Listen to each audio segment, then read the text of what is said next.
Anonymous Retailer Anonymous. Hello, anonymous retailers. I'm Jason from anonymousretailer.com. My guest spent more than 20 years inside outdoor and specialty retail before spending the last decade coaching executives, leaders, and coaches themselves. She's not a motivational speaker. She's not here to tell you to believe in yourself. She's here because what she teaches works, and because she's from our environment. Please welcome Amy Magyar to the Anonymous Retailer podcast. Amy, how are you doing today?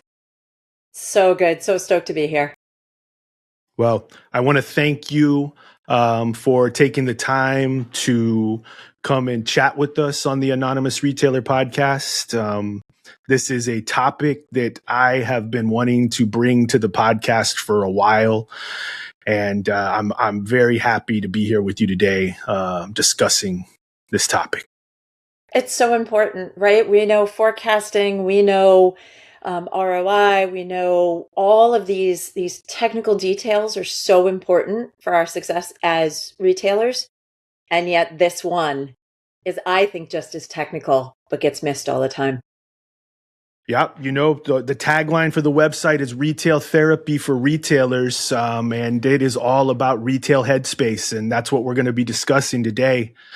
So before we get into it, why don't you give us a little rundown of who you are and what you have going on? Well, you're kind to ask. I think I've been trying to figure that out pretty much my entire life, if we haven't all of us figured that out. But what I can give sort of in this context is that I had 20 plus years inside outdoor and specialty retail before I ever put a coaching hat on, which is what I do now. And so I was born and raised to strive hard. I was an athlete. You work in a team. I went to school to be an FBI agent. Life threw a kink in the road. Turned out that wasn't the case. Instead, I was going to stay in retail, which you can only imagine what my mom and stepfather had to say about that. But it turned out to be unbelievable in terms of actually taking the skills that I learned to be an FBI agent in terms of observation, human behavior, all of that, and kept that and used that in the retail industry. And it was phenomenal.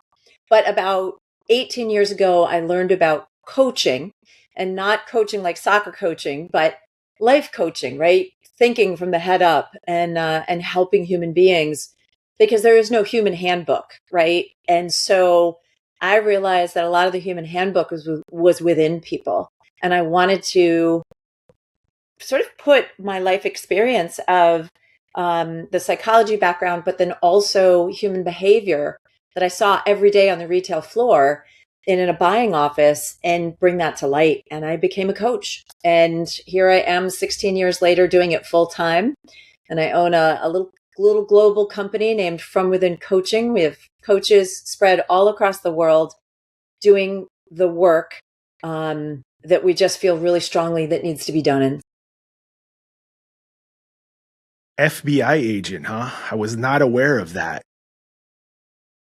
That's quite a jump. FBI into retailer, right? Like, I was a retailer before the FBI. I think that's actually what made me probably pretty good at what I was doing and studying, because of your observation skills of reading the customer when they first walked in the room. Yeah, that's quite a skill set to have in retail and in your current profession. It's quite an evolution. FBI agent, retail specialist to coach. Yeah, it's, it's interesting because there is a thread throughout all of it in terms of understanding human beings, reading people, and really helping people connect. I often say I'm a bridge. I connected people to products. I connected people to ideas. I now connect people to themselves. And so in many ways, I just continue to be a bridge. I'm just connecting humans differently to different things. That's a perfect jump off point. Let's expand on that. So in your 20 plus years in outdoor retail, okay, tell the listener what that actually looked like from the inside, not consulting it, but from the inside. Yeah. I can start with Jason that Mother Nature's a bitch, right? She is a tough broad. She's never going to tell you what is going to happen. So, you can go in as a retailer and think you've purchased the right products. You have the right employees. You have everything set. The stage is set for an incredible selling season, whatever that selling season may be for you.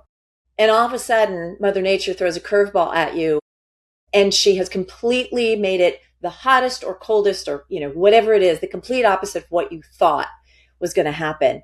And you have to deal with that very quickly. And sure, there's going to be challenges of, your shipments coming in late and sort of all of these. But I find Mother Nature was probably the hardest for me to navigate. And 100% of the business that I was in was Mother Nature, whether it was snow, whether it was surf, action sports, and outdoor. The weather often dictated who was going to walk in your door and how often they were going to walk in your door. And it's amazing how quickly you can get stressed out by something that you have no control over. Yep. Guilty. Weather farmers. That's what. Yes. Yes. So let's get inside the headspace of that, because that's really what we cover a lot here on the blog and now in the podcast space is how to deal with the headspace of that. So, how were you dealing with that? I'm going to give you a story. I was actually talking to one of my colleagues about this the other day. I had a Black Friday at my store at Kingpin's one time. We were selling snowboards and skateboards. And I had a Black Friday maybe 6 years in. Yes. That nobody came. Nobody showed up all day long. And I was freaking out. Now, luckily, Saturday and Sunday, they came through. It's just they weren't shopping specialty retail at that Black Friday. That is an unimaginable level of headspace decay. Frantic. I mean, I was pacing the floor, and you get some of these operators that are dealing with stuff like this, and they're just getting pounded relentlessly. When we look at the past 4 to 5 years of the retail landscape, and we're talking about one Black Friday where Saturday and Sunday came in, and it threw me for a loop. Let's extrapolate that out over the past 5 years that specialty retail and what they've been dealing with, all the way back from COVID to where we're standing right now with a war popping off. Yeah. And a little trade thing in between. I have this vision of you that like Black Friday, like halfway through the day, where you like walked over to the door and you like made sure that the door wasn't locked, right? You were like, it's got to be that I've locked the door and nobody's coming, right? Everybody has that story. Some people, to your point, feel like they have that story every day. Right. Exactly. And it takes a high level of resilience and headspace to be able to manage that. Because when you think about it as a retail operator, you've got to be able to manage your own headspace first and then be able to clearly manage the business. And here's what the headspace is doing. The headspace is in this reactionary mode around money.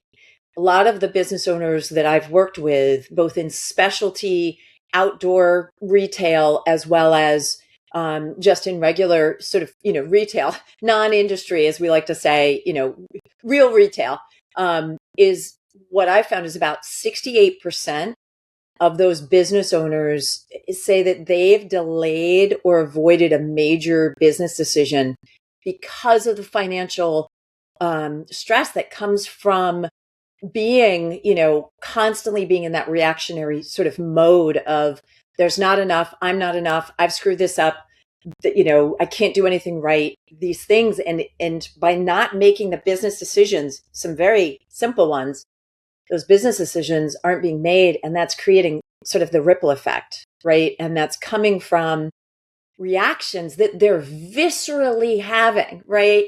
I mean, again, me kind of teasing you a little bit about, I bet you walked over to the door and shook the door. Like you literally have a visceral response when no one is walking in, and you use the term frantic, and frenetic is a word that a lot of business owners and retailers experience, is just that feeling of, what have I done? This was the choice I made. It sounded really good a couple months ago, a couple years ago. What have I done? Right. And that financial pressure is huge. It's real. We have a concept that I've blogged about, and we've talked about it in a couple of episodes, where, everybody looks good in December. And that's what I was banking on that Black Friday. I was planning on looking really good in December, and I had so much riding on that pivot, and it was a very hard lesson for me to learn, and it's like, you get to these points to where you're like, I need this to pop off. And the whole concept behind everybody looks good in December is you need to treat every month that it is December, and it needs to pop like it's December, so that you're managing the whole year, so that when you have nobody coming in on Black Friday, it's a manageable situation and not the situation that needs to happen right away. Yes. And this is where I'm hoping today I'm going to be able to give some true tools to help help retailers look at the horizon and say, yes, this is happening today. I'm experiencing this. It's not a don't think about it thing, right? It's not I'm going to pretend this isn't happening. No, it's happening. But what next, right? What about the other 364 days of the year, and kind of looking at those? And these are things that I used when I was a retailer. I used it when I spent a couple of years in manufacturing. And I've spent it literally my entire life, even as an athlete, trying to shift from sort of a reactionary, oh my gosh, this is happening, to, wait a minute, I do have areas that I'm in control of, to slow down that, sort of spiral that can happen and happens to every human being, whether you're a retail or a business owner or not. So, little tip, this is going to be great for retailers, but super good just for your human handbook. Yeah. Just for personal headspace. So I just want to back up real quick where you touched on right there about managing the horizon, because I think that is a very underutilized, especially for a business owner. But if you're a buyer or even a store operator, you've got to develop that skill set of understanding of how to manage the horizon and control scenarios as they're coming up to you. That is how you manage a slow Black Friday.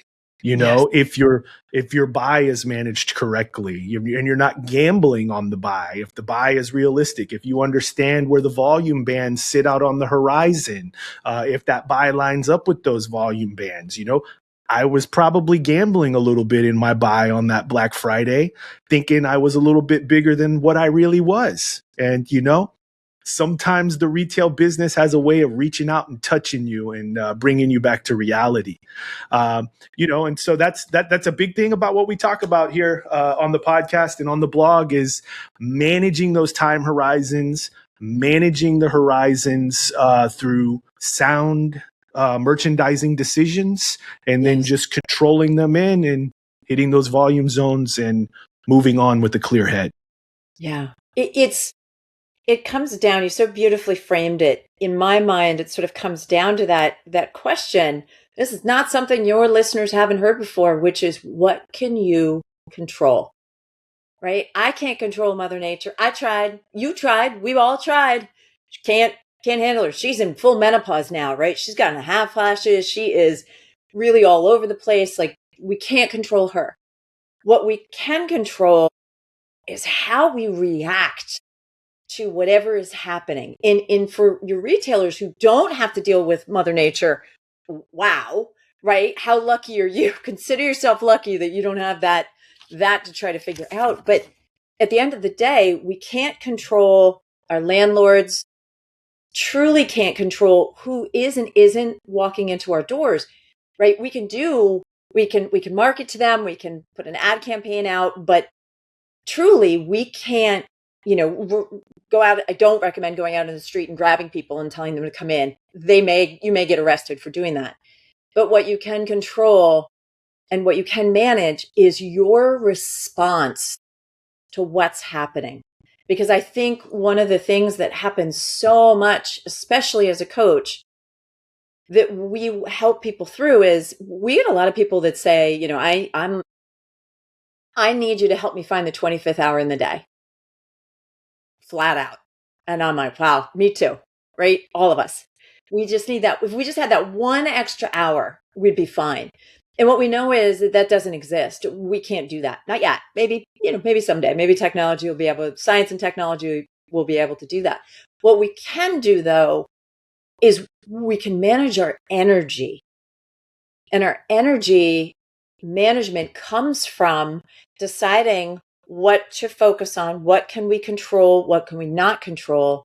And in many ways, when we are we asking ourselves, are we responding to a situation or are we reacting to a situation? And sometimes those words, if you'll humor me for a second, because I think people use response and react, they almost define them the same, and they could not be two different animals in terms of what happens in the human.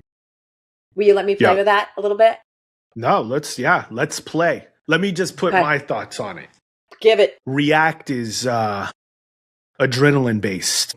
My rent is due and I'm $1,000 short, which is reality in small retail, independent retail. My vendors are calling me. Nobody's coming in on Black Friday. That's react. Respond is measured. Respond is a game plan. Respond is Headspace. I have the skill sets in place. I've managed the horizon correctly to where I can correctly respond to this situation. Yeah. Yeah.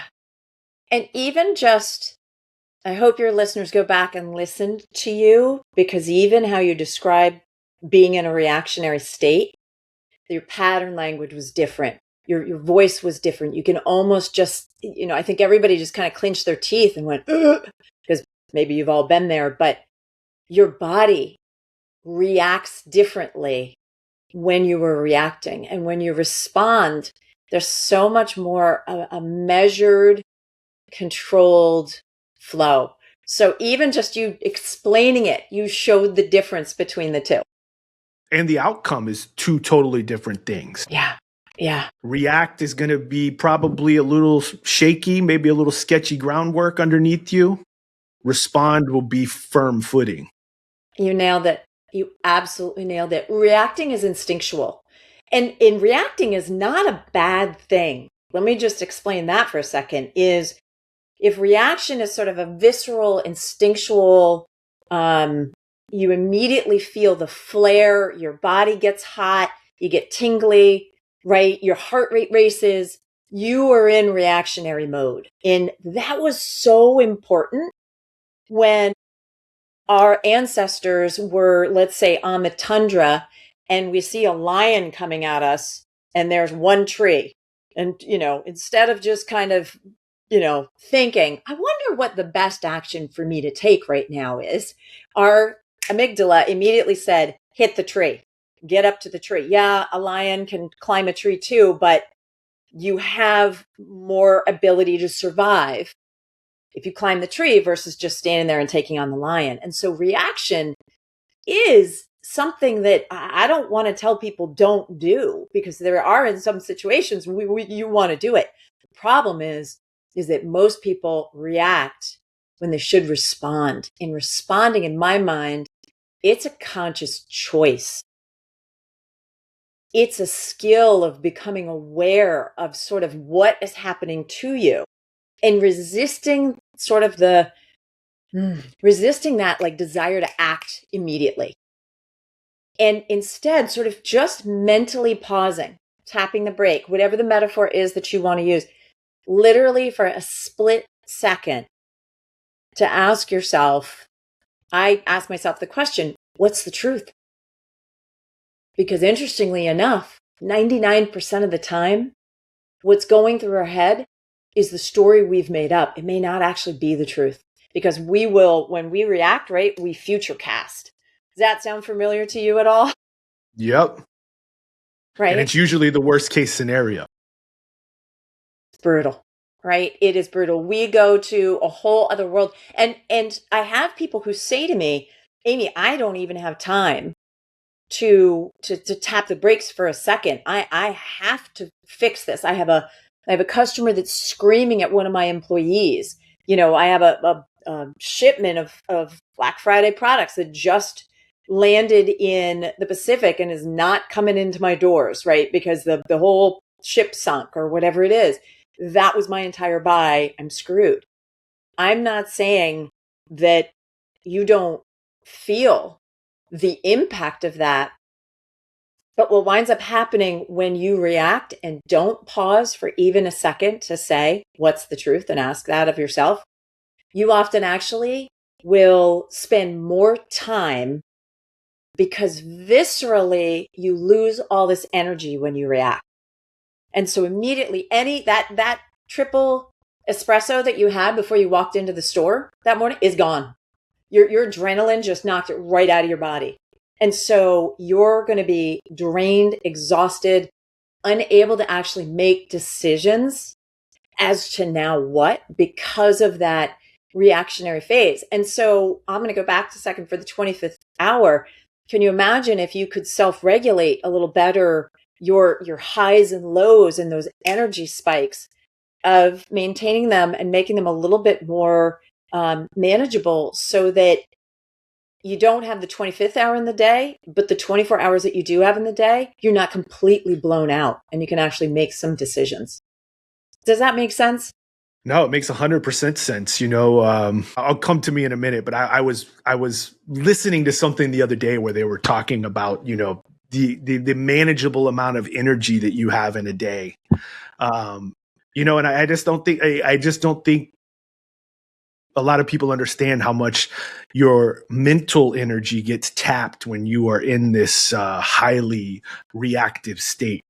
And you don't have clear thinking. It's just like somebody who goes out and runs a marathon. Your thinking on the other side of that marathon is not the same as it was when you started that marathon. Yes. You're toast. You're thinking about, I need to go lay down.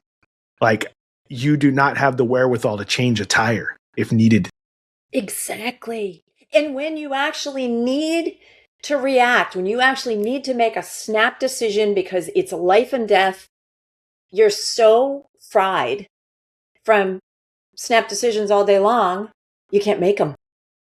And you can't, again, there's only so much you can gain from a triple espresso. The timeline of that, of the productivity of what you're going to have is going to be really small and tight.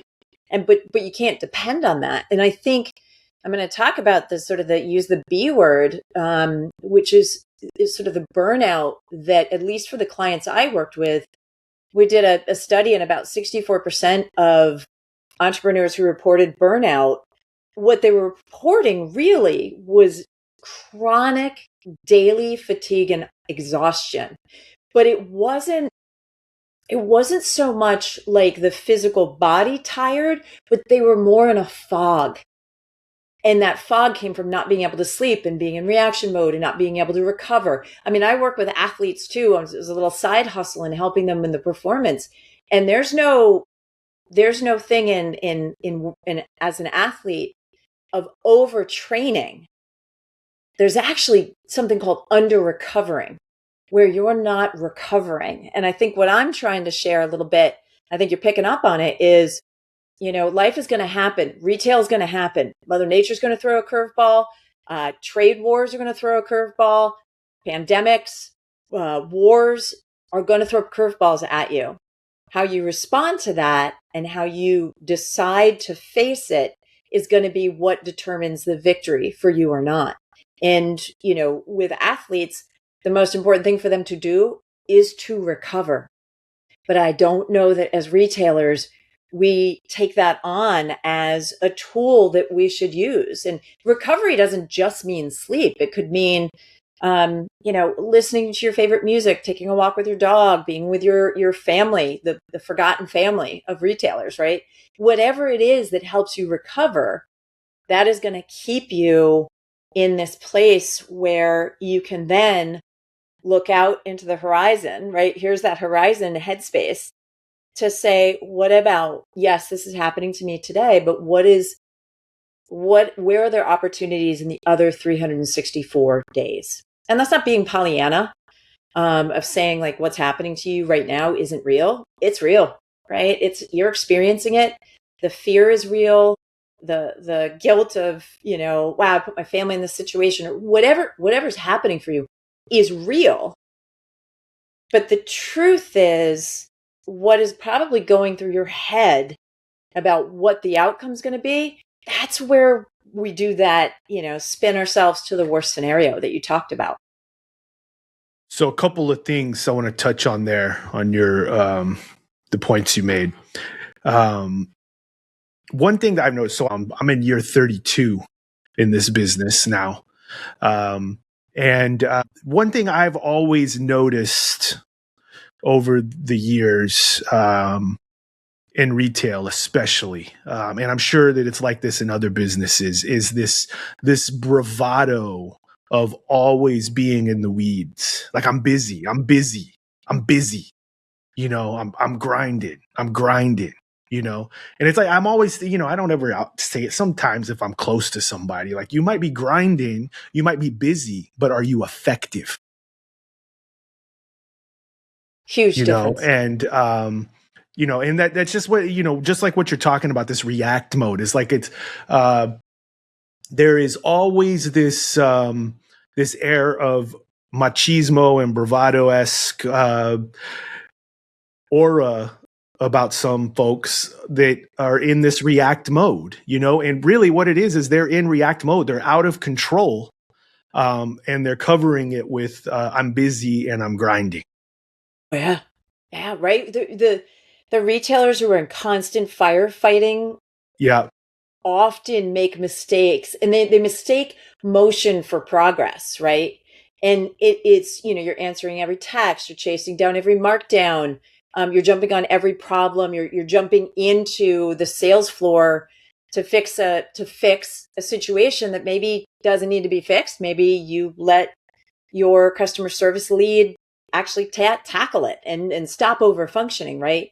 But you just have this sense, and again, the responsibility feels real, but it's habit that you're doing. It's not the store demanding it of you at times, but it is your habit. It's that thing of, yeah, but if I don't, Amy, the business is going to die. And wow, that could be the case. I don't want to say it isn't, but is it going to die right then? Right at that second? Probably not. But again, that visceral reaction, and let's be honest, you and I have definitely been on the high of, there's something about like, wow, look at us, this valor of we're grinding, we haven't slept in days, we've gone to the trade show, we've slept maybe 2 hours, but we got these great deals, or we got this situation figured out, or whatever it is. It's like, yeah, I won. Meanwhile, you're totally crashing and you're not good to anybody. And you're probably pretty snippy with your sales staff, the team, the managers, whoever you're surrounded with, family, friends, all of that. And again, that takes more energy to clean up than if you just paused for a second and made the decision not to actually say exactly what's coming to your mind right at that minute. Because probably what's going to come out of your mouth, you're going to spend hours trying to clean up. Yeah. I want to come back to your statement there that you just said. You dropped me back into myself 15 years ago, about if I don't do this, the store's going to close, and that is a real mindset. And that is a total reactionary versus response mindset.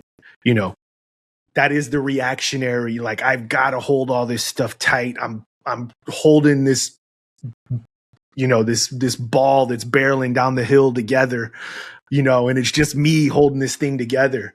Whereas maybe if we took a little step back, breathed a little bit, invested a little bit more in training people, had a little bit more clarity on what the horizon looked like, then it becomes more of a responsive situation.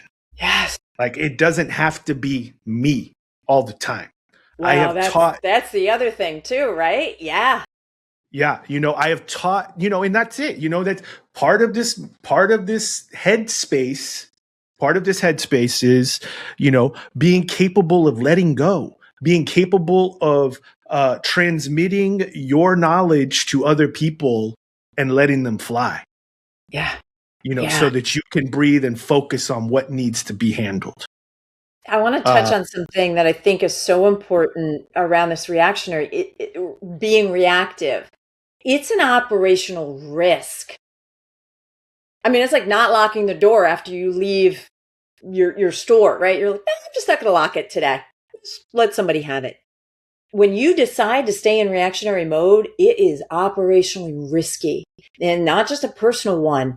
You own the stress around staffing decisions, whatever's happening, cash flow choices, all of these things.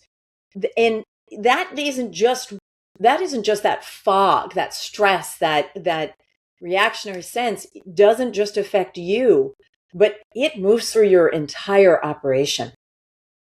And so good luck trying to find somebody to go to work for you when you're a reactionary owner or manager, right? You create a thing of, wow, that person flies off the handle at everything. And that's going to be hard to find people that want to work for you, especially if you're in a smaller, maybe region where, the word spreads quick. Yeah. Yeah. So you've used the term fog twice now. Yeah. I'm going to pull in some of our listeners here that have been listening along. We have a term that has been used throughout the blog and on the website and here on the podcast called the retail fog. And, you are talking about it. You and I have not discussed the retail fog, and you just laid it out beautifully of exactly what the retail fog is, and that's, and it's just the fog. I mean, it's just the fog of not having clear headspace, that's it's very interesting to hear somebody that I have never talked to about that concept frame it up that way. And let me say this, being a big fan of Stephen King, fog can be really scary, maybe in Stephen King's world, but in the rest of the world, fog actually, it goes away. It doesn't stay forever, right? It doesn't hurt you, but the stories we tell ourselves is, I'm never going to get out of this. How can I find the light? And a lot of what we're going to talk about today is trying to find the light in that fog. And there are, again, these real life experiences where, it's a foggy day, absolutely a foggy day, but it's a foggy day. It doesn't have to be a foggy week, a foggy year, a foggy 10 years, right? Is you in fog can walk out of the fog often. But I think, again, we get into sort of a mode of the fog is going to encapsulate me. And again, I say only in Stephen King's world is that actually the case, where the fog will trap you, right? You can walk away from the fog. You may have to walk really far back to get out of the fog, but fog doesn't kill humans. It can mess you up and you can't see where the horizon is for sure, but you can actually get out of it a lot easier than you can a hurricane, a tornado, right? Some of these other metaphors for sure. I love it. I love that you all use that. The fog is 100% environmental, and it can be burnt off. It requires heat, it requires humidity, it requires different temperatures, and it does burn off. And but you got to manage the environment to keep it from coming back. So before we get too far along, I want to come back to my second point I was going to make earlier. We had an interview with Matt Powell. He was my second guest that I had on the podcast, and he said something that really struck with me because this was something that I really struggled with when I had my store, was that just finding people that understand what you are dealing with is hard. I was selling skateboards and snowboards in Houston, Texas. Skateboards, okay. Snowboards, I get a lot of side eye, but it was a good business for a while. Impossible to find anybody that understood the implications of the weather, that understood the cash flow, the cycles of how that business works. The stress of, farming weather, the stress of nobody coming in on Black Friday. Thank God my wife is, she's 100,000% supportive. She stood by me the whole time, yeah, sure. Go for it. Never a bad thing. Yes. But one of the things that Matt Powell said about that was you've got to have good support around you. Yes. That understand, not just support, but that really understand. And that was always a struggle for me, was being able to convey to people like what was going on. Yeah. Yeah. People that have either not owned a business or been have responsibility as a retailer. They don't understand I had a friend of mine who was a retailer, owned a business, and she got engaged. And she was engaged for 4 years. And everybody kept saying to her, when are you getting married? And she's like, I'm a business owner. It was a big deal just to get engaged. Planning a wedding, I got to make sure that my business is running first, right? Where, it's just a great example of people around her didn't understand. They just couldn't understand why she was waiting. And I think coming back around, what you're building here is a community of people, a place for people to go to say, I've felt that, I've experienced that. Oh my gosh, that's me, in whatever the stories are being shared, and how important that is to have the community around you. And I didn't realize how important community was until I left the last corporate job that I had and started my own coaching practice. I wound up building my community because I needed people that were like-minded to me. I will say this, be careful about that community, because if you're the average of the 5 people that you spend the most time with, if 4 out of those 5 people are reactionary, guess what you're going to be? Yeah. If their modus operandi, right, is to panic, to immediately spiral up, it is hard. You literally have mirror neurons in your body that will literally mimic exactly what's happening at you. And so when you're choosing that community, make sure that it's a community that's not just talking about the what, but the now what, right? And in coaching, that's a huge part. People come in, they drop their stories with us. This is what's happening for me. This sucks. I don't want this. Where they struggle sometimes is in the now what. And what you're talking about with Horizon is you're in the retail fog, but we still need to look out at we need to look out at the horizon, because we can't stay here. This won't work for us. Staying in it isn't going to do anything. Stepping out of it, moving towards it, finding a pathway forward is going to help you be able to move through that and ultimately shake or disrupt the thought pattern of, oh my God, oh my God, oh my God, I can't believe I did this. I can't believe I did this. I can't believe I did this. Because that really doesn't serve much in terms of you moving forward to figure out how to remedy whatever's getting thrown at you. Very much so. And I've been there. This is all coming from, let me just say this. If somebody had given me the human handbook and said to me, Amy, every time you react, you're going to lose energy. You're going to lose the ability to negotiate for yourself. You're going to lose creativity. You're going to lose seeing potential new choices, all of this. I would have signed up for this decades ago. But, again, I think our society tends to give accolades to people that react quick, people that are right on it and off you go. And again, I'm not saying that you can't move quick. I'm just saying tap the brake for a split second. Ask yourself what's the truth or what's really happening, and then move forward, because you're actually able to see what is happening in such a clearer, more defined way than, all right, head down, and I'm just going to plow through this using my sheer will, determination, and stubbornness, because that's only going to get you so far. And it's going to make, right? That's a great point you make. It's like how, if you want to be in the space of being able to make those split second decisions, you have really got to have your hand around your faculties, and in a retail setting, you've got to understand your data. You've got to understand what the horizon looks like. You got to understand what kind of inventory you have sitting on your floor, what you have coming in, what all of these mechanics are looking like. If you want to, and you need to be able to not reference it, but talk about it off the top of your head. If you want to make responsive decisions quickly, when you don't have control of all of those variables, that's when you get into react mode.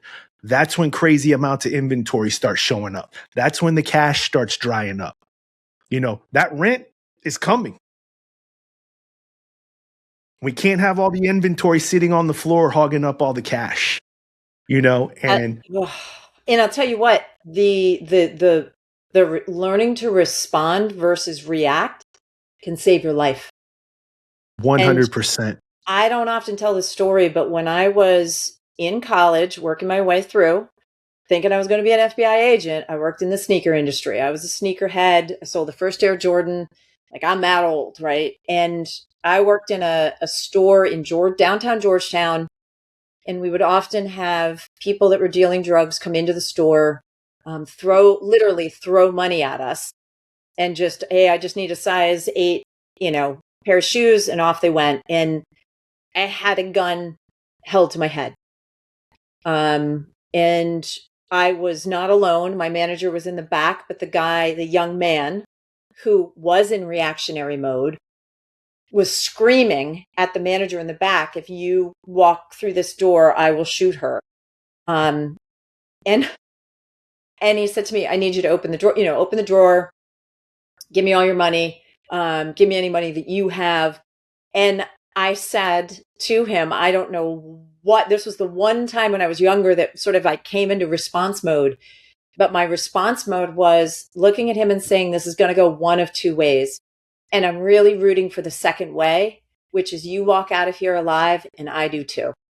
So I'm rooting for us.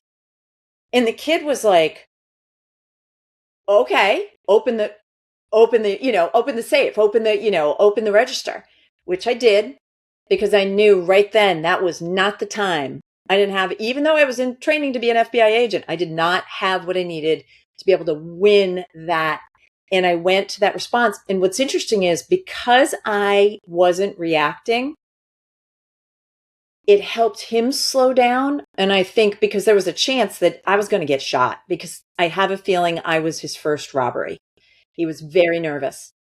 And, that was just one of those moments of, wait, if I can stay in responsive mode, again, mirror neurons, I may be able to bring his level of reaction down, because his level of reaction is going to get me killed. And so, there was nothing, the manager, I felt guilty, right? I gave thousands of dollars away that day. The company I worked for didn't yell at me. The manager didn't yell at me. Everybody was just glad that, that I was alive, that we all survived that. But it was definitely a moment of, if I had chosen to react, which was even to just start crying, because I was scared. I wasn't not scared, but I think it would have made him even more unsteady. And that probably risked my life.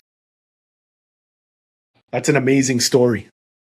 All my years of retail, I've never been held up. I had my store broken into, never held up. Fingers crossed. Yeah. Knock on wood. To everyone out there, I don't recommend it. It is a life lesson. Yeah. Use my lesson. You don't need to live that one. Yeah. So let's move on to tactics. Okay. Yeah. Sure. That was a very, very good section there on react versus respond. How do we train somebody to stay in response mode, or how move them across the spectrum from react to respond? Yeah. The number one thing is you gotta be aware that you're doing it, right? So you gotta grab it, you gotta catch it. And that can be really hard to do. If you have a small retail team and you share with them that you're learning to respond versus react, they'll tell you when you're reacting, right? They'll be able to catch it before you do because you don't even know. You're in such a pattern that they can see it in you. They can see they can see your neck muscles tighten. They can see your chin and your, sort of jaw tighten. They know. The people around you know when you're in reaction mode much quicker than you do. But if you don't have that, or you're not vulnerable enough to sort of say to people, hey, I'm working on this, is when something comes at you, one of the first things that you can do is just, I know it's going to sound airy-fairy and woo-woo, but check in with your body for a second. Are your shoulders up here? Are you clenched? Are your fists tight? Are you shaking? What is happening for you? If you can catch the physical manifestation of that reaction, that's a good sign that tells you, hey, I'm reacting or I'm about to, right? Or even I notice, and this is just me, maybe because I played soccer. I didn't play soccer in college. But growing up as a little girl, I played soccer. Is the first thing that I want to do when I'm in reactionary state, I want to kick something. I don't know why. Maybe because it was the ball coming at me and I had to react and kick at it, or whatever it is. But literally, my foot twitches, and that helped me realize, oh, okay. Well, don't kick anybody because that's not really going to work on a trade show floor, even though I probably wanted to. But what it did was it told me, hey, Magyar, you're in reactionary mode. And that first step is catching it. Because if you don't know you're in it, you can't stop it. You can't change it. You can't shift it. You can't play with it. You don't even know. You're just spinning.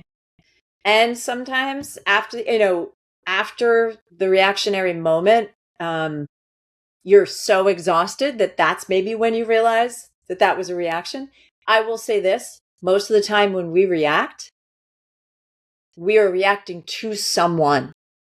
And so when somebody sort of pulls back or frowns or physically moves back, ding, ding, ding, ding, ding, ding, ding, ding, you're reacting because their reaction is to move away from you. Whatever you're throwing at them, they want no part of. So even other human beings can tell you just from how they're reacting to you as to whether you're reacting. So the first thing is catch yourself and don't beat yourself up because you've been in this pattern for a while. Like that's human beings, right? We have pattern language and we have human and pattern behavior. So catch it, try not to judge it, but just say, what was it about what happened just then that caused me to react? But once you start becoming aware of reacting, for me, I catch it and then I ask myself that question, what's the truth? And just by pausing and asking that question for a split second, the usual answer is whatever I think the truth is probably not actually what's happening, but I'm just guessing because I'm pretty good at guessing-ish. I can't read minds. I mean, that's one thing that we do really well, right? We pretend that we can read minds and we can't. So instead of reacting, I'm going to get really curious. What's happening for the other person? What's happening for me? What's the truth in the situation? Is it really going to be where I just went and I'm going to lose the business because of X, Y, and Z that just got told to me, right? It's thinking kind of big picture, but it's that pause that is going to be key in that question. What's the truth or what's happening? So awareness, catch it, curiosity, question it. And not question it judging, question it coming from a place of what could be actually happening. And if you still don't know, ask of the person, of the supplier, of the customer, of yourself, is that gets you to slow down and look at what really is happening and not the story that you're telling yourself. Do those first initial steps kind of make sense? Yep. Yeah. Yep. So what is the what's the technical term for that reactionary spiraling in the headspace? I don't know if I know a technical term other than, if I used a technical term with my clients, I think I'd shut them down. But if I said, you got frantic, you got spun out, you got all these things. So I'll use much more colloquialism with my clients than sort of a scientific term, because I think that just kind of scares them and they're like, oh, wow. Is there a term that you know or you can think of? What comes to your mind when you think of it? You used a very concise term with me the other day, the amygdala hijack. Oh, that put yeah. me Yes. right in the zone. Like you said that, and I was like, it was like a sci-fi movie scene. Like I was in that space. So let me It was pause like for a a second. lightning rod. So the amygdala, for those of you that maybe don't know, it's part of who you are. It sounds like it is an alien, right? It sounds like something Sigourney Weaver is going to be a part of in a movie. But your amygdala is part of your brain. It's the reptilian part of our brain. It's the brain that basically says on a 24/7 basis, don't get hurt, don't die, don't get injured, don't do that, don't. Everything's scary, be afraid of everything. And what's great is the rest of our brain is much bigger and is there to go, hey, cool. All right. Good to know that I'm scared. Good to know that you're worried about me, but I'm just sitting having my coffee. So we're good. We're totally good here. Right. So the brain helps to sort of regulate the amygdala. But when we get triggered, when we get into reactionary state, that is absolutely 100%. The amygdala gets hijacked. And to your point, literally, even you just saying a lightning rod, that's the feeling of having your amygdala hijacked, right? Is literally you feel it up and down your body. You can feel that vagus nerve kicking. Hard. Kicks hard, right? and the thing is that I want to blend logic and emotion here. I don't want people to deny what they're feeling. Like, yes, you were feeling that. You were feeling the fear. You're feeling the scared. You're feeling, numbers and facts are real, right? And the thing is that then the emotion jumps in and creates that fog where, well, that's got to be the truth because I'm feeling it. And again, not wrong. It's just how long do you want to feel that for?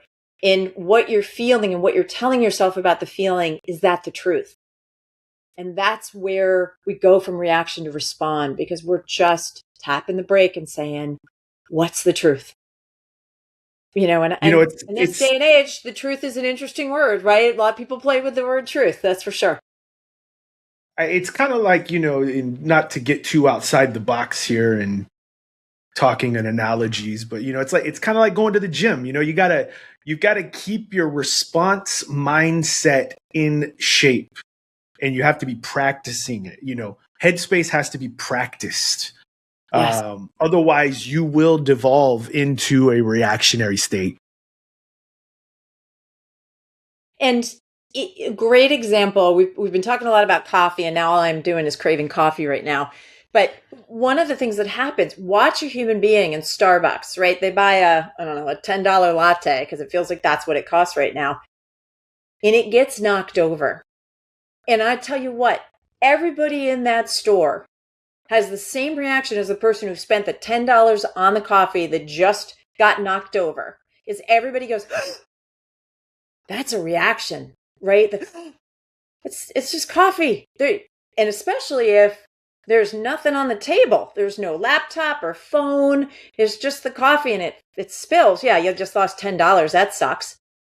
But your reaction is if the world has just ended.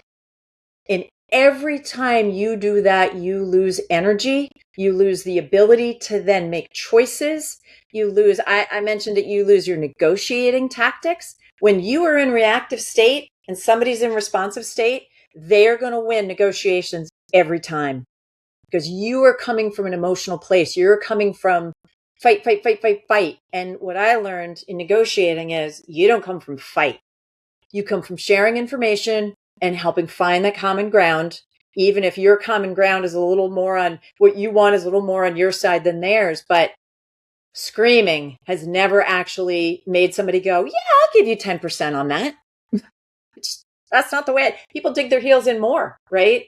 But you losing that control completely spins you out, and they know they have you and they will pin you to the wall and know that they will get the better deal out of you. And so, financially reacting can be, very detrimental versus responding. So let's talk about how the mental state runs downhill. Yeah. Right? We've all been in a situation where we walked into a room and we all have this moment of, oof, whoever's sitting in that room, you can just tell they're having a bad day. They're just, bad energy is oozing off of them. They don't even have to say a word. How they're sitting, maybe their arms are crossed or they have a look on their face or whatever it is. You're just like, wow. You can just feel that energy. Now imagine if you are that person and somebody's walking into your office every day and what they're getting is that you in that reactionary state. One, they're really not going to enjoy working with you. Two, they're also going to think that maybe you're a little erratic too, because you're not grounded, you're not level. You sort of show up frenetically, kind of like a good jazz song. It gets frenetic, like cool, but I can only listen to frenetic jazz only so long. I got to walk out. So anybody that is working with somebody that is in that reactionary state, number one, if they're not aware of a mirror neuron and how being reactionary can actually be contagious, just like responding can be contagious, right? I tried to make that young man try to respond to me versus react to me.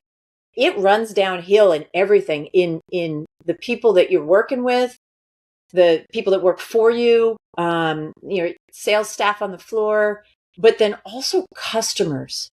Because if your team that is your customer service in the face of your company is like jumpy, well, that isn't really going to be a great, sort of feeling. And so a lot of it is, again, for fear of sounding a little airy-fairy, it's energy. It's that, what is somebody going to walk into in your retail space and feel? And sometimes it's even the music you're playing too. Sometimes, listen, there is music I snowboarded to, skated to, surfed to that I just adore and will love, but I don't know that I would play it in my store because it was just a little too, it was just too high. It was just too almost like reactionary. And I'm not saying play the soft tunes, but every part of you being a reactionary human being trickles down to pretty much everybody because most people don't know how to sort of block that. I'm teaching you how to block it too, because if you're learning to be more responsive, you're going to help the people that work for you learn to be more responsive so that when a crazy customer comes at them, they're not going to be in reactionary mode. They're going to be in response mode and be able to bring the whole situation down, because that's how problems get solved, is when we're in response mode. Well, let me just step in for 1 second. The thing that I have a note here for myself, the thing about, we were talking about retail fog is, what does fog do?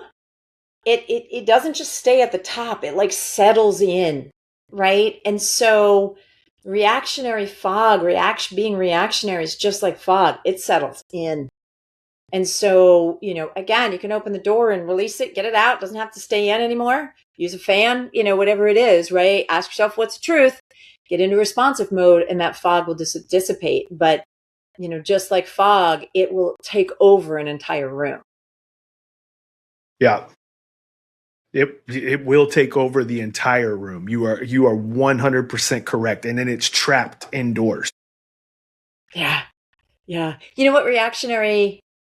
Being reactionary prevents you from listening because you're in defense mode, right? You're in, I've got to win this. I'm at war and I've got to win this. And it may feel like war at the time, but you're actually not battling hand-to-hand combat.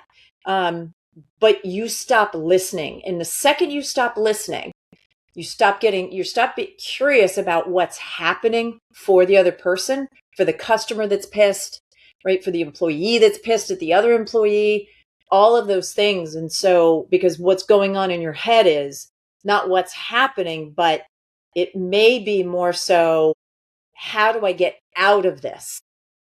Right. And so there's so much more of a fight or flight reaction to it versus staying and not fighting, but staying and trying to understand what's really happening so that you may have to flee, you may have to fight. But boy, those are conscious choices versus that visceral reaction that happens.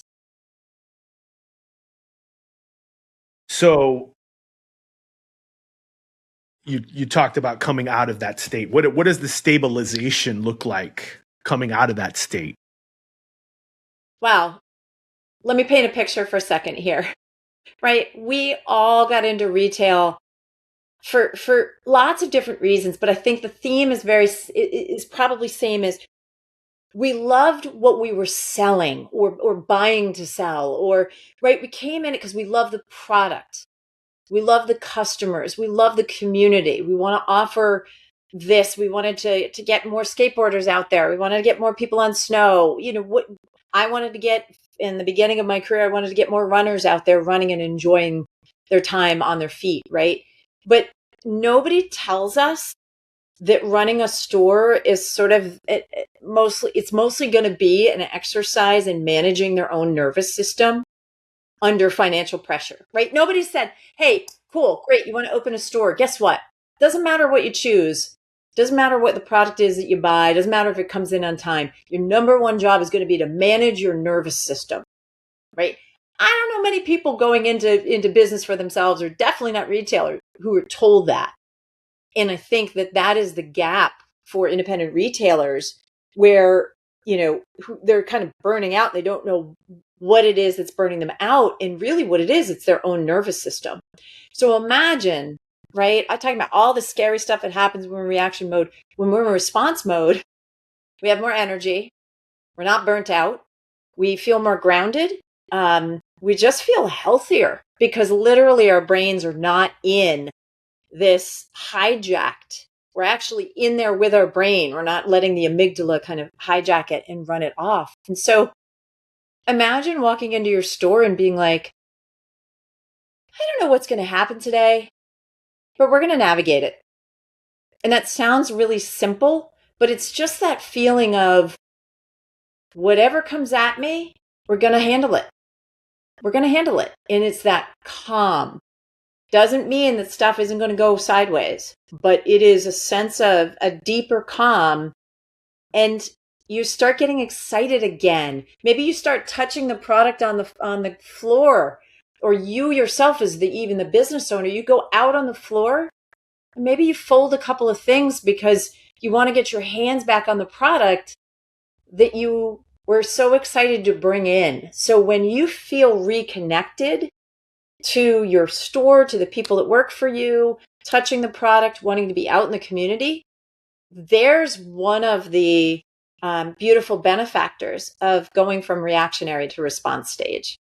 What's coming up for you when you've been in response stage and maybe just, sidestepped a little reaction? What's that feel like for you? How's it manifest for you? You lose the aspect of time. One of the biggest one of the biggest aspects that you need to have your hands around as a successful retailer is the aspect of time. And that comes back to managing the horizon. And I find that when I dip into that reactionary state, I'm a big fan. I don't know if you've ever read the book called Flow. I'm not even going to try and mention the guy's name. But anybody that's listening to this and you're in retail or whatever, just for a good life book, read the book Flow. But I find that I get into an anti-flow state and I lose the aspect of time and things become very chaotic and I make chaotic decisions.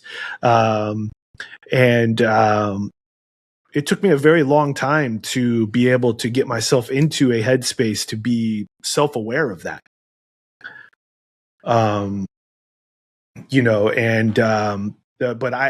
That's probably the number one symptom that I see when I slip into a reactive state is things start moving very fast.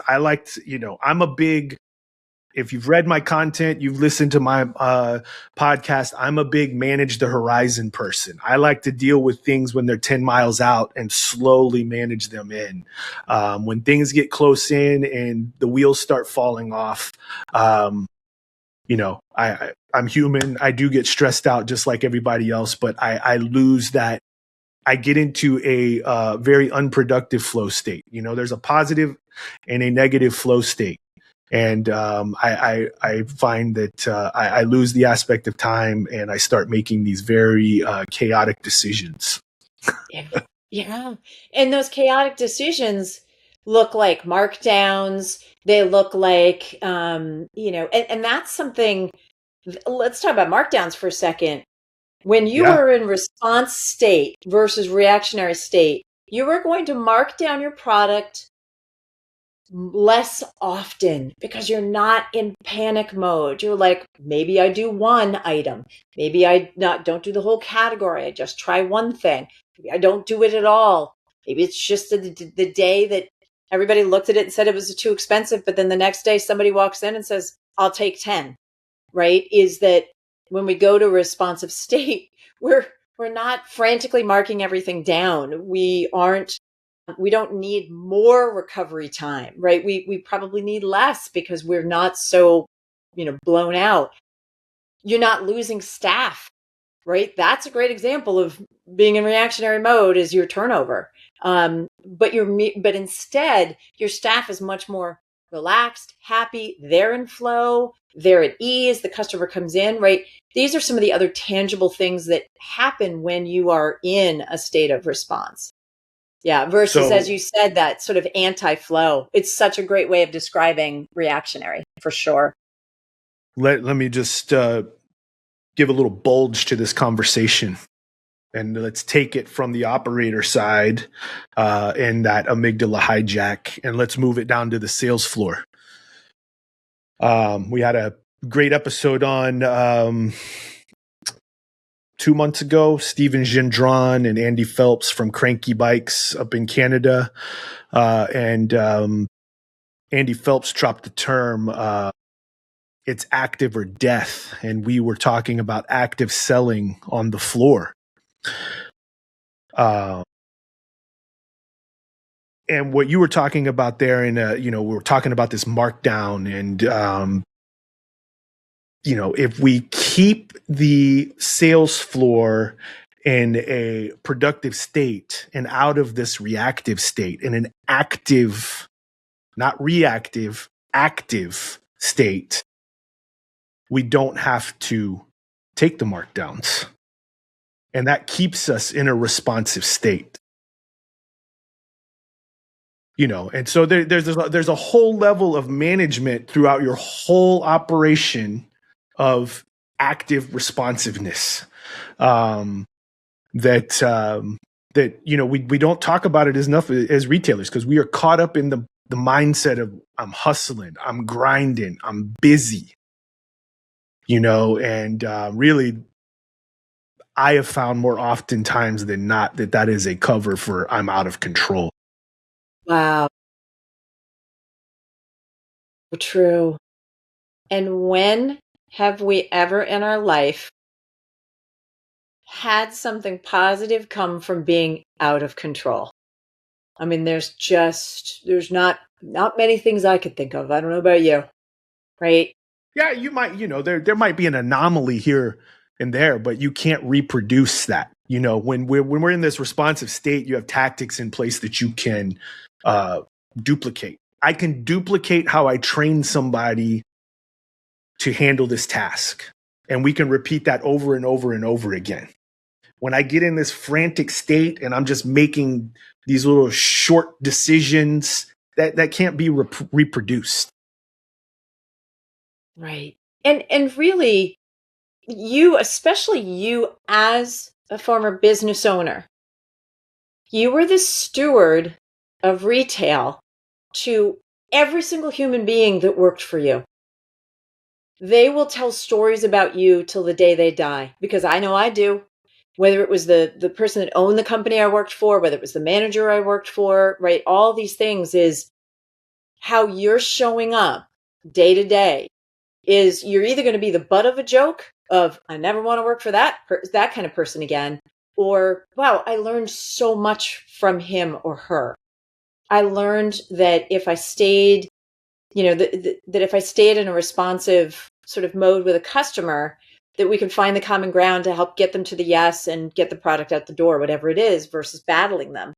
And, these are the stories that, and helping people understand that retail isn't just a thing that a 16-year-old kid does before they go to college.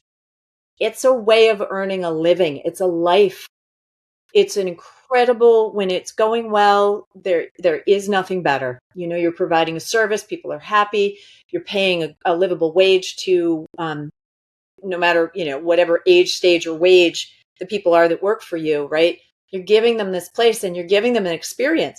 I know when I started hiring people, that I would absolutely ask them about their retail experience. If somebody said to me, yeah, no, I don't have any retail experience. This was when I slided over into the manufacturing side at the end of my career. And they said they had no retail experience. The interview was done. It was over. Because retail experience, sales floor experience is some of the most important experience. Now, if somebody was, let's say, a server, waiter, waitress, whatever it is, that's selling, that counts as retail for me. But it was just so interesting. It was like, nope, I'm never sold anything in my life. Well, I won't be the one that trains you. I don't have time for that. Right. But just but also understanding that we have a responsibility to continue to hone that person who's coming to us with that experience and keep honing that experience for them, because ultimately they may wind up being the next shop owner.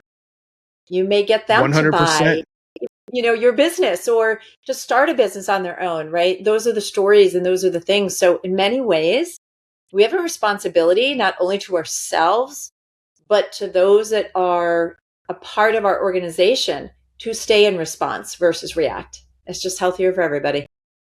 So coming back to what you were saying there about, people working in the shop and, when you're a business owner, when you're a retail store owner and you're an operator, even now today in my day job, I manage a small team, you need everybody to be effective. If there's 3 or 4 of us working there, like everybody's got to be strong. We can't afford to have somebody not be strong. So you have to be in that stewardship mindset of like, if you're going to work here, not only are you going to catch a paycheck, you're going to get educated. Yeah. And if you're going to work with me, you are going to need to be able to operate just as if I'm not here, because I cannot be here every day. And if you want to be here and you want these hours and you want to get this paycheck, these are the benchmarks of what has to happen when I am not here. Yeah. Yeah. You're going from also shifting from over functioning as a business owner to functioning and allowing somebody who may be under functioning because you're over functioning to actually come to functioning, right? And that's a whole podcast in itself as well. But yeah, I'll come back to that thing of I can't be at this store always. And to be honest with you, that is probably something that I don't know that I learned until later in my retail and manufacturing career is when you step out of your store and you can go walk into somebody else's store, whether it's in your hometown or you're traveling, walking into a store that has nothing to do with what you sell, and go look at how are they displaying? How are they, what are they doing? What can you learn from them? When you're in that responsive state, right? You're going to see so much more that potentially you could bring back to your organization, but you have to be out of the store to do that.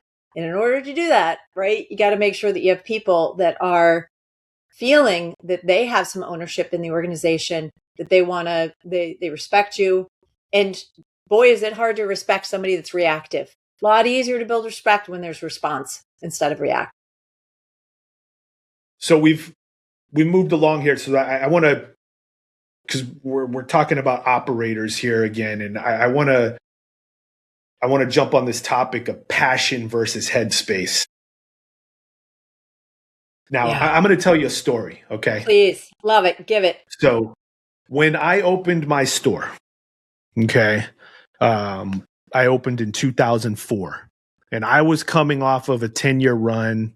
I started out as a retail salesperson at 19 years after I'd spent 2 years on the mountain teaching skiing, moved right into specialty sporting goods while I was going to school.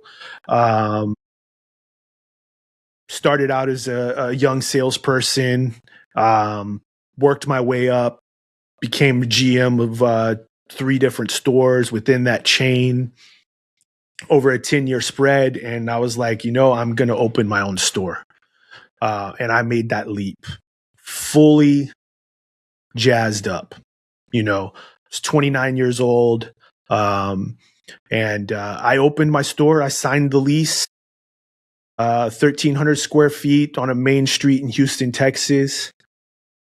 It was crickets for 6 months. Now, you want to talk about an amygdala hijack? It was brutal. My friend and I would sit in a chair in our front window. I had a Quiznos next door, and we would take bets on if somebody parked in front of the store, if they were going to come in or make the left to go into Quiznos. Now, luckily for me, I was selling snowboard stuff in Houston, Texas, which is a rarity. Christmas time showed up and the flow showed up, and we were off to the races. There was nothing in my 10-year experience that prepared me for that first 6 months of being in business. I learned a lot about myself. Luckily, I did not have a bunch of inventory breathing down my throat, but we barely squeaked it out of that first year. But we did it, we made it, and we had a good 12-year run. But it's a big thing. You get a lot of people that they go into business. Maybe they're interested in paper. They open a little paper store, a little stationery store, a sneaker boutique, whatever it may be, that they are highly, highly passionate about that retail business. And then the reality hits. The rent comes every 30 days. You've got to pay your employees. You need a day off. You need to breathe. You've got this inventory is not selling. I've got to mark it down to move it. Now all my cash flow is gone to pay the bills, to pay the employees. And how do you bridge that passion to mindset that needs to be developed? It's such a great question. And I hate to sort of answer this as it depends, but hang in there with me. So many retailers are passionate not about being a retailer. That's not what got them into it in the beginning, right? They were passionate about the product, passionate about the community, passionate about getting people on snow or learning to skateboard or learning to read for the, reading or something like that, if they own a bookstore, right, is they become passionate about what the product is going to do for the person. And yeah, sure, there's probably some people that are probably pretty excited about owning a business too, because it could be that they used to work at a place that didn't buy all the right stuff and didn't understand the customer, and they're frustrated, and they I'm going to show you how to do it. I know how to do this differently. So maybe there's some passion of, I'm going to show you how to do this. But it's one of those things where the passion almost is the first thing that gets completely just blown up the first time the rent is due and you don't have enough in your bank account for it, right? It's like, wow. And I think it's a lot of pressure to make your passion your living.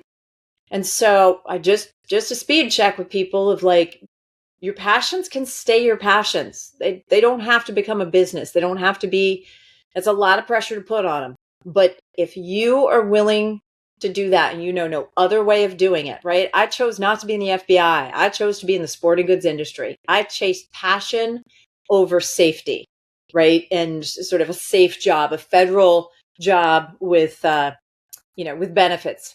But it's the first thing that gets lost is the passion.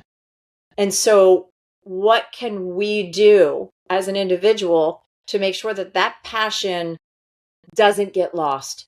Because that passion made you go to the bank and second mortgage your house potentially. I mean, that passion is so big and so strong. You were willing to walk away, right, from safe money or a safe company or whatever and do this on your own. And so, there's so many different ways to remind yourself, one, whatever your passion is, keep doing it, right? Keep doing the passion. You're a skater, you're a surfer, you're a snowboarder, you're a book reader, you're a florist, whatever it is, go get lost in the gardens. Go be in your passion outside of your store to begin with. So one, I'd say that would be the tip that I'd give. Number two, I talked about touching your product. Lots of times as operators, we're in the back or we're dealing with all these operational things, whatever. We're not often as much on the sales floor, and we sure aren't touching the product as much as we probably should. We have people for that. Zipping, snapping, folding, assorting, whatever it is. Go get on the floor and be with the community that you're supporting, that you're trying to not buy the product, but you're trying to really expand the community by selling products that help people get out and continue to be a part of the community, whatever the community of products it is that you're selling. So those are the two things right away for me that's popping. I'd be curious for you because, what did you do for those 6 months where everybody's going to Quiznos and nobody was walking into yours? How did you bridge that gap? It was very, very stressful. Luckily, I had a deal where I didn't have to pay rent for the first 6 months. I had paid my apartment lease for 6 months. And I was really just reformatting. I had done print ads, I had done radio, and I was really just like starting to play around. This was pre-social media. Yes. And really, what the big turning point was for me about 4 months in was I found a local message board that was for skateboarders. And I was able to start just posting on there like, hey, new skateboard shop over here on Westheimer. And slowly but surely, we started seeing trickles of people coming in. And, and it was a real deal shift in my skill sets. I knew how to talk about the product. I knew how to sell the product. I needed to develop the skill set real fast of how to get the word out and get people into my store. Once I could get them in my door, it was on. They were coming back. Once I engaged with them, they were coming back. Seth Godin, I don't know if you're a Seth Godin fan, but I love Seth Godin, and he says, you really only just need 10 people, Once you can engage those 10 people and you can get those 10 people in your grip, that will easily become 100 people. And that's really what it took. Was I just had to get in. I had to really dig in. You find out what you're made of. And I really had to dig in, and I had to reshift my marketing. And what I found was I was buying all this radio airtime. I had this print ad that was costing me an arm and a leg. And really what worked was a free just engagement on a message board. Yeah. And you've really just got to learn to be light on your feet and be flexible in that, being light on your feet isn't necessarily from a advertising tactic. Be light on your feet with the amount of inventory you have coming in. Be light on your feet with your cash flow. Keep your expenses low, and give yourself some room to breathe and not react. And respond. See, there's the respond. There is absolutely the respond. Here's what I just want to say about the brilliance in what you just shared.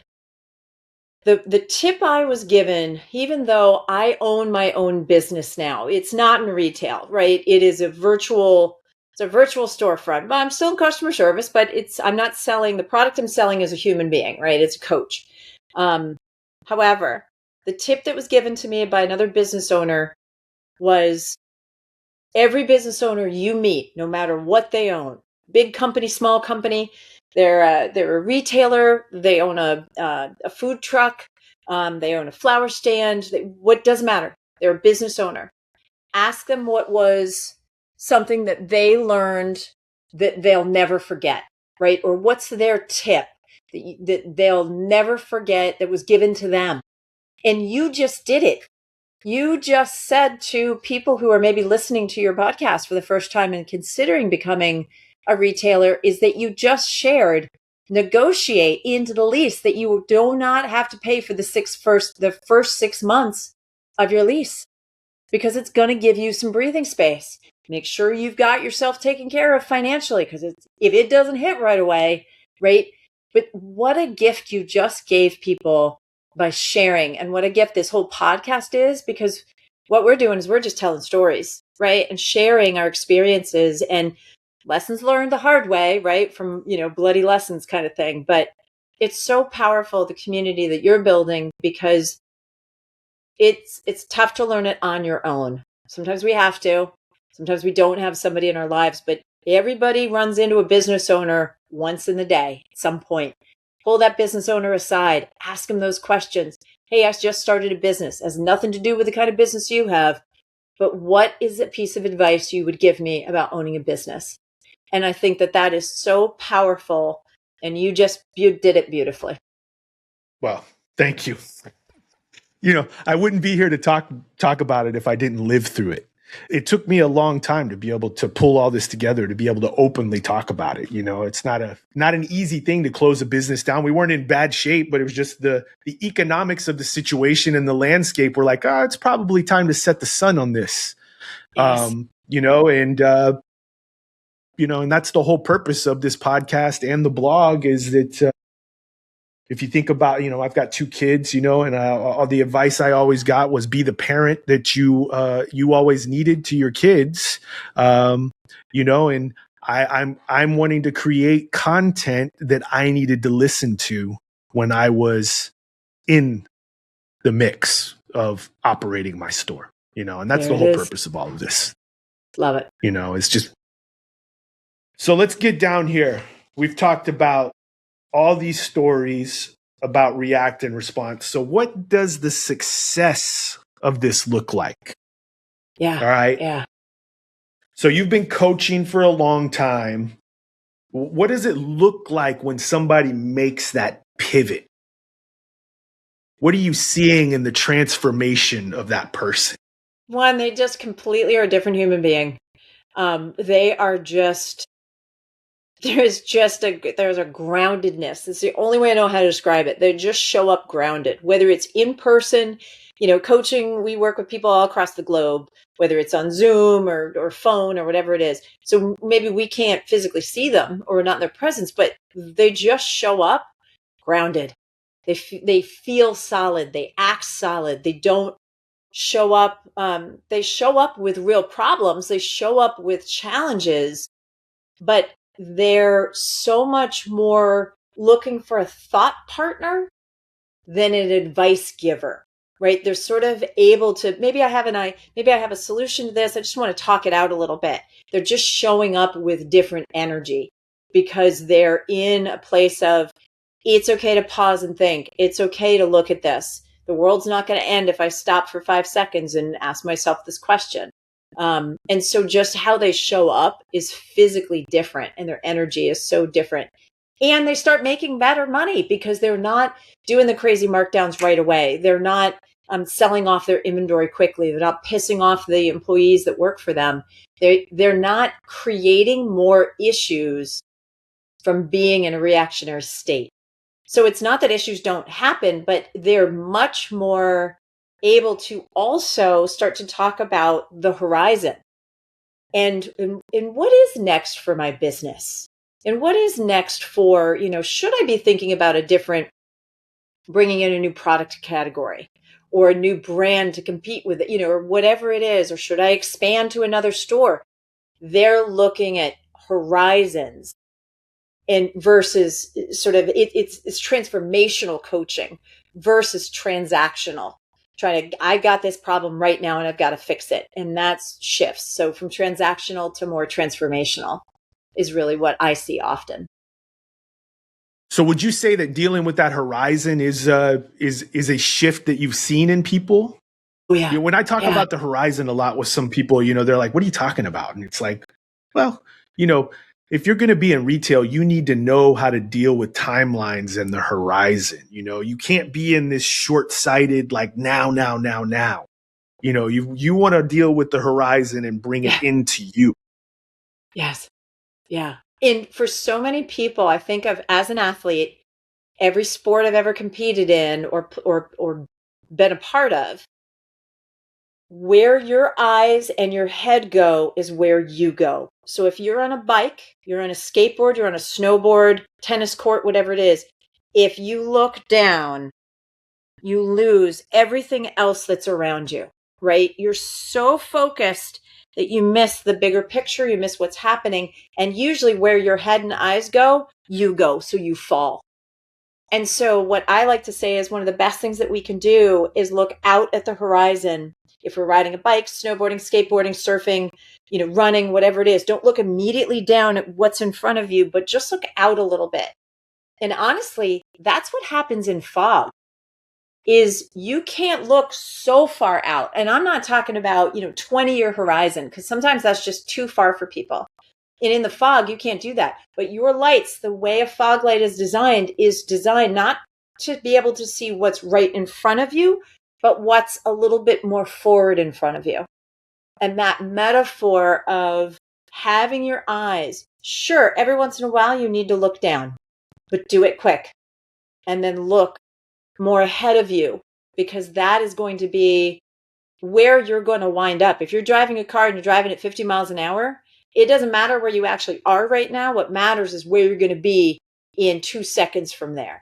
And so if you have your head down, you're going to miss so much that could wind up, being both dangerous and or just an opportunity missed. And so that horizon check, and this could be a tip is, maybe build a horizon check into your week, right? Every 15 minutes, look at what's aging in inventory or what's coming in cash, 30 to 60 days out before it becomes a crisis that you're reacting to.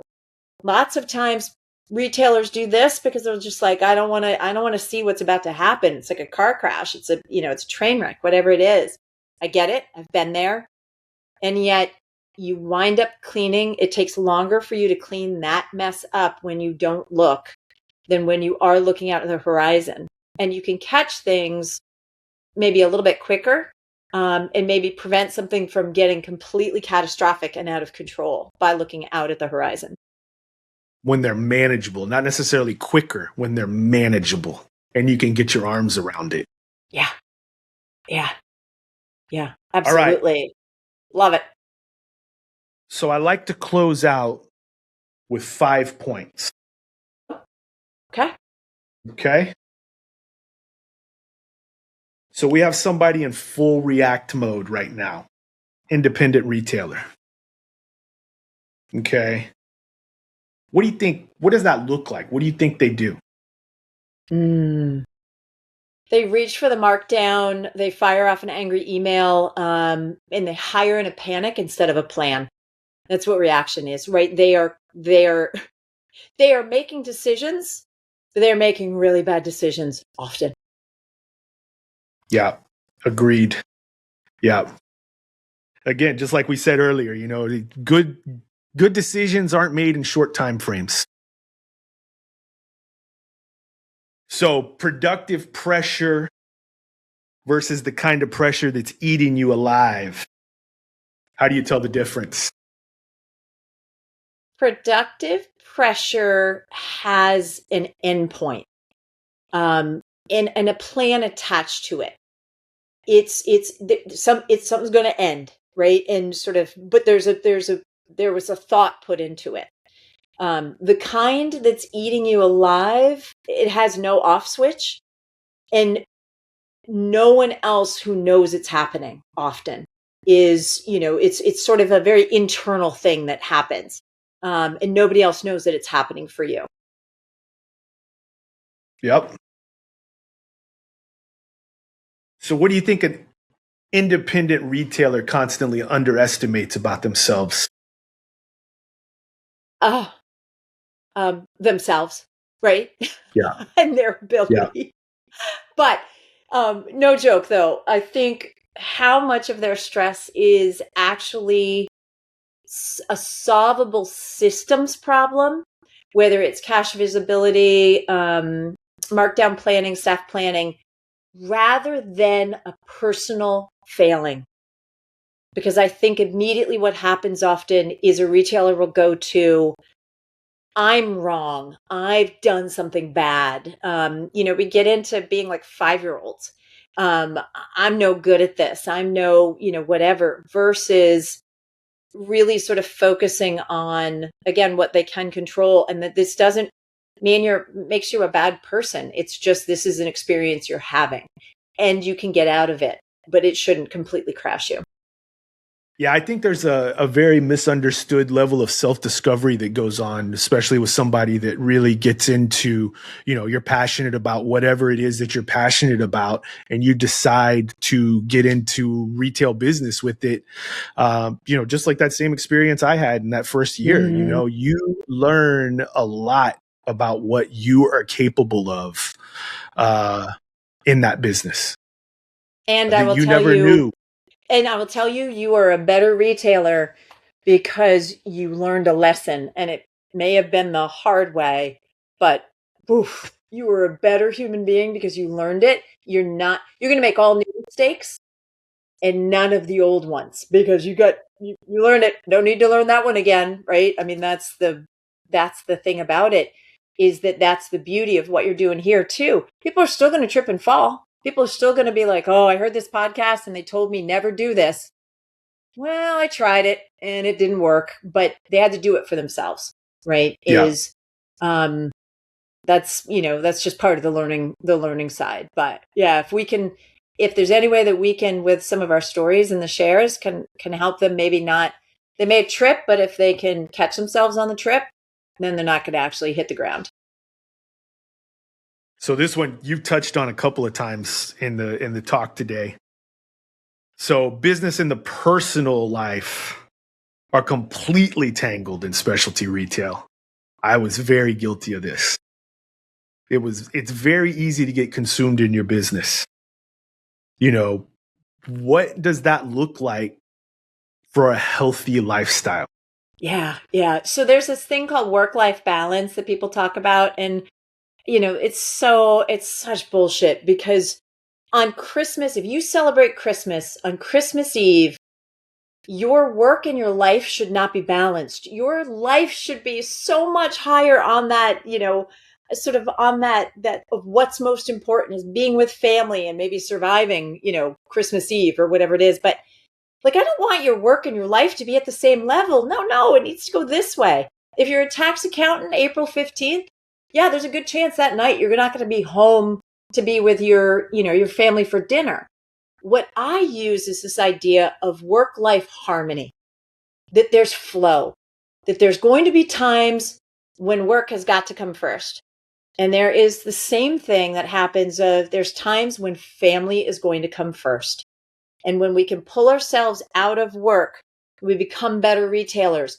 We hear what people are talking about. We see what's happening in the world. We're not just in this little bubble that we're in, but we can actually see and experience so much more. So I strive for work-life harmony. And what that means is that there's going to be an ebb and flow. You know you're in trouble when work never comes down to meet life and life goes past it, right? It's always sort of work is always first. That's when we know that we're in trouble. And that's when there's an opportunity that you're probably in reactionary mode. It's a great opportunity to ask yourself, what's truth? What's really happening? Yeah. Yeah. That comes back to that statement you made earlier about, if I'm not here, the business is going to fail, and that it's a very, very easy trap to find yourself in. Yeah. And that was a good one. All right. So final one. This is a good one. 2 years in, Okay. still loves it, running out of gas. What do you want him to hear? Oh, the struggle is real, right? The exhaustion is data. But it's not a character flaw. It's telling you where the system may need a reset in what you're selling or what you're doing or how you're marketing. But it's not telling you that you picked a wrong life. It's just information. And this is where when we come from a place of response and we can look at information, we can see it so much clearer than if we bring the emotional reaction into trying to be strategic, because we'll never see what's really happening. And we'll always call it character flaw, or I'm no good at this, or whatever it is, versus it may just be a slight little tweak over here. But if you're in reactionary state, you're never going to see that slight little tweak. You're just going to walk away from the business in general. And that's probably a loss. Yeah.